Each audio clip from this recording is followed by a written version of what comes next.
Hello, I'm Gina Paine. I'm the candidate for the school board in Pulaski County and the Ingalls District. I'm a Christian, I'm a wife, I'm a mother. My husband is William Paine, a local journalist and writer here, and we have 2 children. Our oldest just began her 3rd year at the University of Virginia, and our youngest is a senior at Pulaski County High School and an attendee of the Governor's School. We reside out on Claytor Lake in the Dunkards Bottom area. My upbringing was that of what I call a bi-countian, meaning I lived in both Tazewell County, Bluefield, Virginia, and Pulaski County. I went to New Bern Elementary for kindergarten and part of my 1st grade. My family moved to Bluefield to live during the week. My father's decision to get closer to his business. But on weekends, I was in Pulaski County and spent every summer here. I'm a graduate of Graham High School. I then attended Radford University, where I obtained a Bachelor of Science degree in Environmental Studies and Biology. And I lived most of my time in Pulaski County while I was a student there. After I finished at Radford University, I moved to California. I had to go see about a boy, convincing him that marrying me would be the best decision he ever made. There, I worked as a paralegal.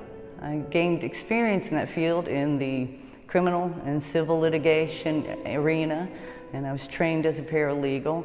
I had hopes of attending law school, but eventually just stuck with working in the field and found joy there.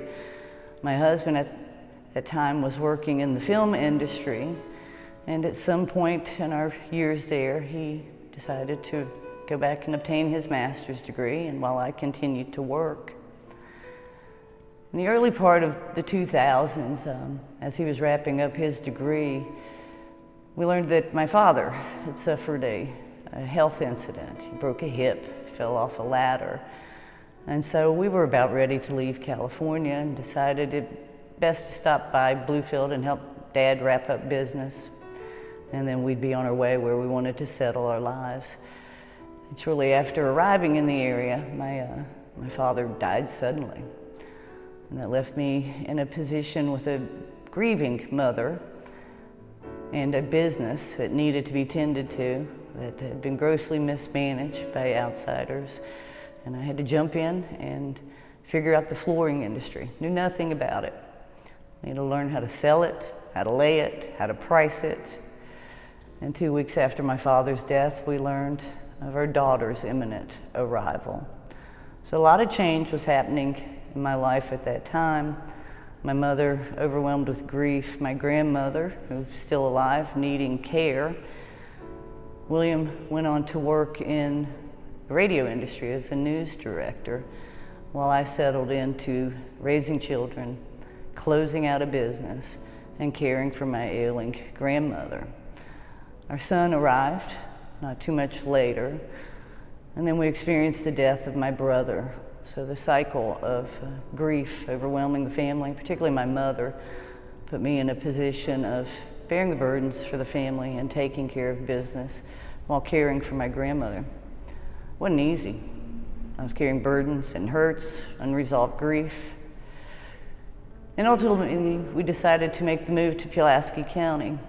A lot of it was a personal choice, but it was also necessary because my grandmother reached the point of being unable to live on her own, and our home in Bluefield was unable to accommodate her. So we decided to move her into the family home on Claytor Lake, where my mother could take care of her, but she needed help. So we sold our home in Bluefield and moved to Pulaski County a little over 12 years ago and became full-time residents. Our son started kindergarten here at Dublin Elementary. Our daughter began in 3rd grade. I got involved some years after that as a substitute teacher in the school system, but I was primarily a stay-at-home mom and caregiver to my grandmother, who ultimately did pass away, and much of my time now is spent caring for my mother, whose health is failing and aging. She's aging. I'm seeking a seat on the Pulaski County School Board because I was able to get an up close and personal look at the curriculum that is being taught here. Much of it because I was a stay-at-home mom and worked with my children intimately on their studies. And many of the times they asked me to help, I couldn't find a textbook to refer to, and that troubled me. But during the COVID pandemic, I was able to get an up-close look at their curriculum and where the educational priorities were, and I was troubled by it. And then I started to ask questions and experienced a lack of transparency and sufficient answers, I felt, and as well as respect for myself and the citizens on if you ask questions. I started to see, while I was a substitute teacher, that no child left behind had become every child is moved ahead. We graduate children in this county who can't read. That is unacceptable. I'm eager to return to the high standards of education that Virginia used to hold and used to embody. I stand for educational excellence. We must have a proficiency goal of 100% of every educable child in math, reading, writing, and science. Our national scores, the nation's report card, show Virginia's children averaging a 30% proficiency rate across those core subjects. We need to expand the trade offerings in our CTE program. Yes, we should focus on building skills and certifications in the trades that are relevant to our region, but we also need to allow students to obtain skills that they can take anywhere and find employment. We need to expand the arts and music classes, especially at the elementary school level, and we need more physical activity for our children. Many children, their interest and desire for learning is sparked through the music and arts. Resources should be expended based on educational necessity. An academically exceptional student should be poured into just as much as a student that is struggling. I'm for safeguarding our students and staff. Now, obviously, that means safeguarding the buildings that we send our kids and our staff and teachers to every day, but it also means safeguarding the classroom.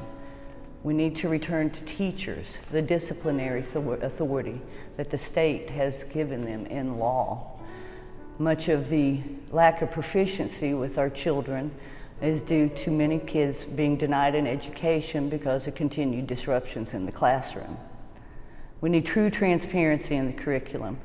And by this, I mean creating online access to all teaching materials in every class.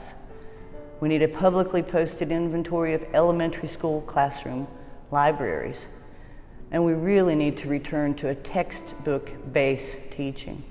So many parents desire to be a part of and involved in their children's education, but have little to refer to in order to help them. We need consistency and truthfulness in our administrative and policy-making decisions. We need to honor the rights of parents. They are the first teachers in a child's life and will always be a guide to their children. The foundational values that they instill should be respected and never circumvented by the school system. And we must respectfully represent the communities we serve. Never paint people into a box. Never make assumptions about them and call them names. Now, almost 13 years ago, as I indicated, I found myself at a place carrying a lot of burden, a lot of hurts and hang-ups. I was just really weighed down by life and the events that had happened, and I realized that I needed to fill a hole that was inside of me. I was hungry for meaning and purpose in life, and I had been pouring into myself things that weren't working. I needed restoration, and it was a restoration that only God could provide. That spiritual experience led me into Christian ministry to reach out and help a hurting community struggling with many issues, individuals, families, and the children that it affects. And I've been offering my experience, strength, and hope to them for roughly 12 years, 8 years of those in leadership of this ministry. Also, I've discovered in working and volunteering my time through Junior Appalachian Musicians, our free camps, through church, that there's a body of children that are struggling with many issues that only a spiritual experience can resolve. And during that time, and understanding what they're going through, I really came to believe that education is paramount to helping these children break free and overcome chaotic situations and truly free themselves. It helps when you work with these children, you start to realize what they're going through and you understand it. It fosters empathy and compassion. As I said, I believe education is one key way we can change the entire trajectory of a child's life. We only have a few years with these children. From the time they start kindergarten till the time they get through 12th grade is not a long time. Every child has a gift, has a skill, has a talent, and it's our job in the public schools to find it, nurture it, and get the seed growing. And we need to take the time to pour into each one of them and get that seed growing. Thank you very much.